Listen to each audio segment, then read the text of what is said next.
देखिए बच्चों, प्रश्न नंबर 4 को इस प्रकार से हल करेंगे जैसे प्रश्न नंबर 2 था। वहाँ भी आप 4 कॉमन किए थे क्योंकि x स्क्वायर का गुणांक 4 था। यहाँ x स्क्वायर का गुणांक 25 है तो हम इसको 25 कॉमन करेंगे। देखिए जब 25 कॉमन करेंगे तो बन क्या जाएगा, dx अपान अंडर रूट। देखो अब यहाँ हम 25 का गुणा और 25 का भाग करें, ठीक है। तो जब गुणा और भाग करेंगे किसी संख्या में तो संख्या पर कोई प्रभाव नहीं पड़ेगा। तो सिर्फ हम इसलिए गुणा भाग यहाँ करके दिखा रहे हैं कि आपको दिखाई पड़े कि हाँ 25 और 25 दोनों पदों में है, तो यह 25 कॉमन हो जाएगा। तब यहाँ बचेगा 9/25। तो ये 9/25 माइनस, अभी निकल गया तो x स्क्वायर आ गया। ठीक है, बात समझ आई। तो अब इसकी ज़रूरत है नहीं, इसको हटा दे रहे हैं। ठीक, तो यहाँ बच्चों देखो अब 25 करने के अंदर है तो इसका मान 5 होगा। तो 5 आप नीचे लिखेंगे, ऊपर 1 है, इंटीग्रेशन का चिन्ह dx बटे अंडर रूट। देखो बच्चों ये आप जान रहे हो कि जो 9/25 से यहाँ चलो लिख ले रहे हैं आप 9/25, तो यही बचा।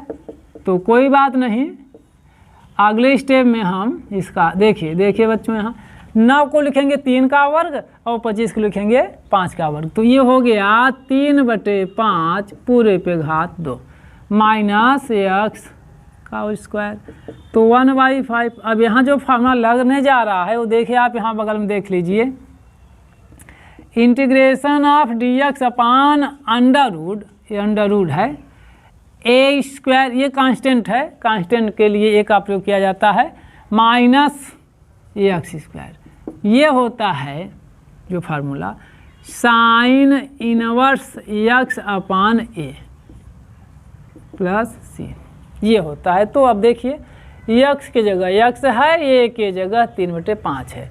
तो यहाँ लिखेंगे हम 1/5 पहले से है, साइन इनवर्स x का मतलब x है और a की जगह 3/5 प्लस सी।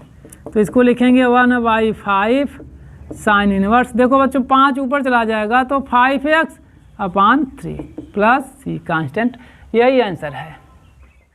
प्रश्न नंबर 5 को हल करेंगे हम। तो इंटीग्रेशन ऑफ 3x dx बटे 1 + 2x पावर 4।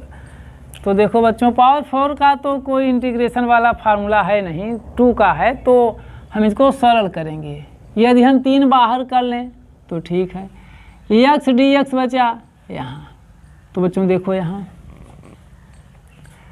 हम इसे 1 ऐसे रखेंगे या ये कहें कि हम 2 कॉमन कर लें, तो चलिए ठीक है। तो हम 2 कॉमन करेंगे तो देखो बच्चों यहाँ 2 का गुणा ऊपर और 2 का गुणा नीचे, मतलब ये कहा जाए कि 2 का गुणा और 2 का भाग करेंगे। ठीक है, तो 2 दोनों में दिखाई पड़ रहा है तो 2 हमने कॉमन कर लिया, 2 कॉमन कर लिया तो यहाँ बचा 1/2, 1/2 धन x पावर 4 बचा, ये है।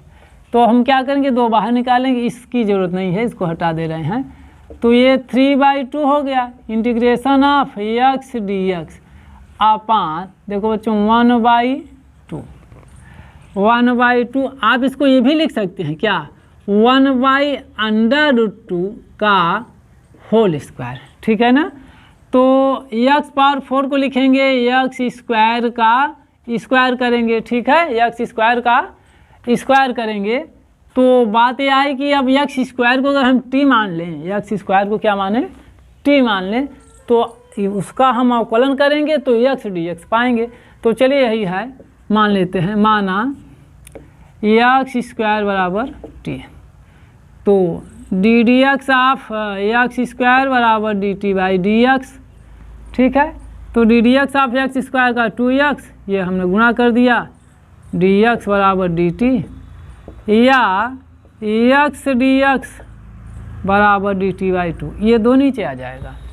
इसलिए बच्चों यहाँ देखो इंटीग्रेशन ऑफ ये 3/2 तो पहले से है, और देखते रहिए इंटीग्रेशन ऑफ x dx के स्थान पर हम रखेंगे dt/2, फिर अपान 1 अपान √2 का whole square plus x square की जगह टी रखें तो टी का स्क्वायर।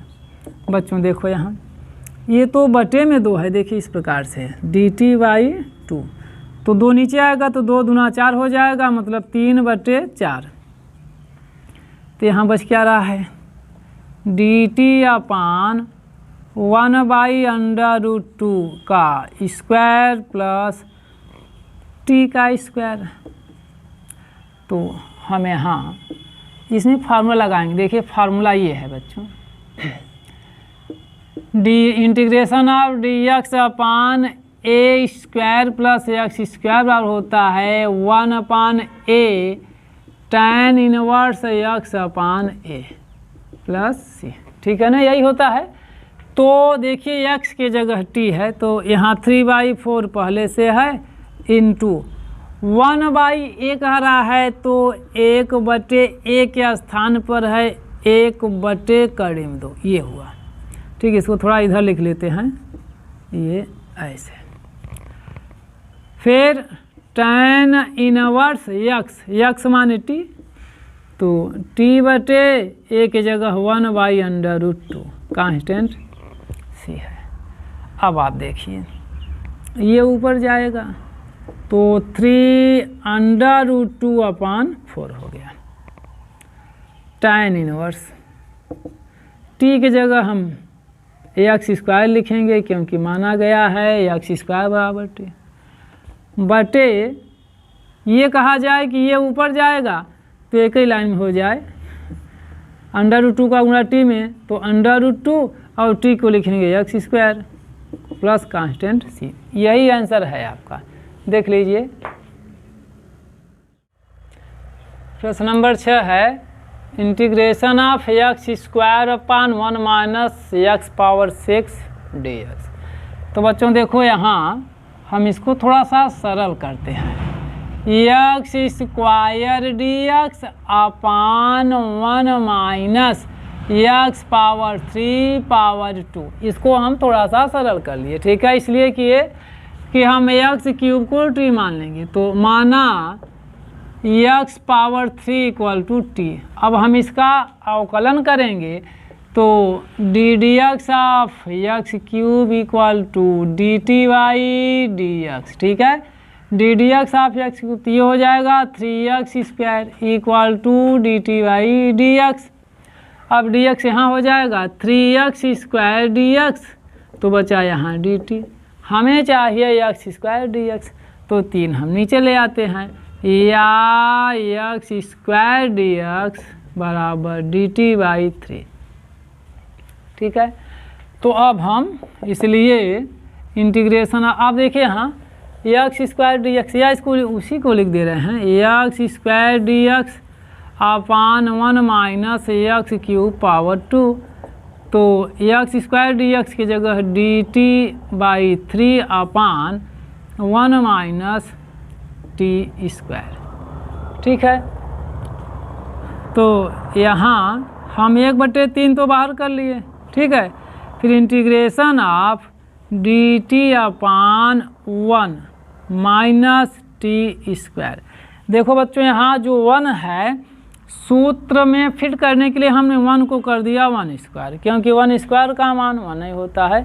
तो यहाँ जो फार्मूला लगने जा रहा है वो ये है, यहाँ देख लीजिए, integration of dx upon a square minus x square बराबर होता है 1/2a log mod में 1 plus x upon a plus x upon a minus x plus c, ये होता है, ठीक है ना। तो हम यही लगा देंगे, यहीं देख लीजिए आगे फार्मूला तो वहाँ लिखे हैं हम, तो यहाँ लिख देते हैं 1/3 तो है यहाँ, देख लीजिए आप। अब 1/2 इंटू कर देते, 1/2 इंटू, देखो बच्चों a के जगह 1 है तो हम यहाँ 1 रख दिए, ठीक है। फिर log mod of a plus x मतलब 1 प्लस टी, 1 प्लस टी बटे 1 माइनस टी कांस्टेंट सी। अब हम गुणा कर लें, बराबर 1 फिर 2 3 6 लाग माड में। देखो बच्चों बस यही है कि जो टी माने हैं किसे माने हैं, एक्स क्यूब को, तो यहीं रख देते हैं, यहीं रख देते हैं हम, जहाँ टी है वहाँ एक्स क्यूब रखते हैं, तो 1 प्लस एक्स क्यूब बटे 1 minus x cube plus c, ये आंसर हुआ है। ठीक है, नोट कर लीजिए इसे।